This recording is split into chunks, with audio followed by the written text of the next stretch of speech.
Hi అండి. అందరికీ నమస్కారం.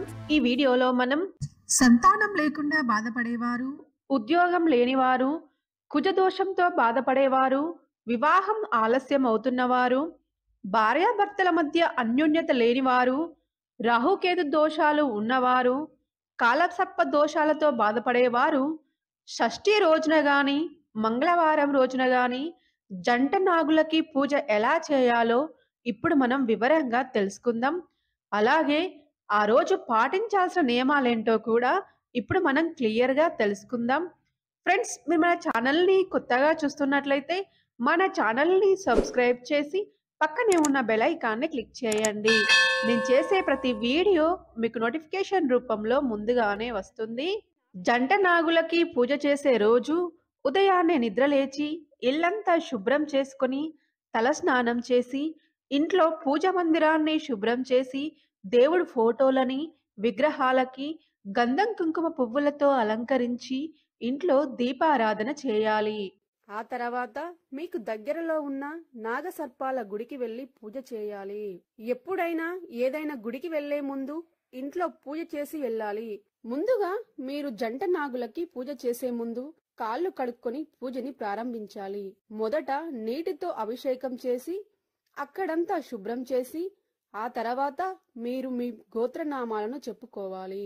గోత్రనామాలను చెప్పుకుంటూ స్వామివారికి పాలతో అభిషేకం చేయాలి. పాలతో అభిషేకం చేసిన తర్వాత మళ్ళీ నీటితో శుభ్రం చేసి స్నానం సమర్పయామి అని చెప్పుకోవాలి. ఇప్పుడు చక్కగా పసుపులో కొద్దిగా నీటిని కలిపి ముద్దలాగా చేసి ఆ పసుపు ముద్దని జంట నాగులకి రాయాలి. తర్వాత గంధం కుంకుమ బొట్లు పెట్టాలి. ఆయనకి గంధం పసుపు కుంకుమలంటే చాలా ప్రీతి. తర్వాత పుష్పాలను అలంకరించాలి. ఎరుపు రంగు వస్త్రాన్ని కూడా స్వామివారికి సమర్పించాలి. ఆ తర్వాత స్వామి ముందు విస్తరి వేసి 6 వత్తులు కలిపి చేసిన దీపాన్ని వెలిగించి ఆ విస్తరి మీద ఉంచాలి. తర్వాత ధూపాన్ని చూపించాలి. ఇప్పుడు మీరు ఏ నైవేద్యాలు తెచ్చారో వాటిని పెట్టి నివేదించాలి. మీ వీలును బట్టి చిమ్మిలి, చలిమిడి, బెల్లం ఏవైనా పండ్లను స్వామివారికి సమర్పించాలి. స్వామికి అన్ని సమర్పించి స్వీకరించమని చెప్పి కొబ్బరికాయను కొట్టి ఆరతివ్వాలి. తర్వాత 6 ప్రదక్షిణలు చేసి సాష్టాంగ నమస్కారం చేయాలి. తర్వాత మీ ఇంటిలోని వారందరూ ఏదైనా ఒక పుష్పాన్ని చేతిలో పట్టుకుని మీ సంకల్పాన్ని అంటే మీ కోరికను మనసులో చెప్పుకొని స్వామివారి పాదాల వద్ద ఆ పుష్పం వేయాలి. తర్వాత మీరు ఏదైనా ప్రసాదం కావాలంటే అక్కడి నుండి తీసుకోవచ్చు. ఎరుపు రంగు వస్త్రాన్ని మాత్రం మీ ఇంటి యజమాని మెడలో వేసి ఇంటికి రావాలి. ముఖ్యంగా ఈ పూజ చేసిన వారు ఉపవాసం ఉండాలి. నాన్ వెజ్ తినరాదు. బ్రహ్మచర్యం పాటించాలి. దగ్గరలో జంట నాగులు లేనివారు సుబ్రహ్మణ్య స్వామి దేవాలయానికి వెళ్లి కూడా ఈ పూజ చేసుకోవచ్చు. సుబ్రహ్మణ్య స్వామి దేవాలయం కూడా మీకు దగ్గరలో లేనివారు ఏదైనా పుట్ట దగ్గరికి వెళ్లి అయినా ఈ పూజ చేయవచ్చు.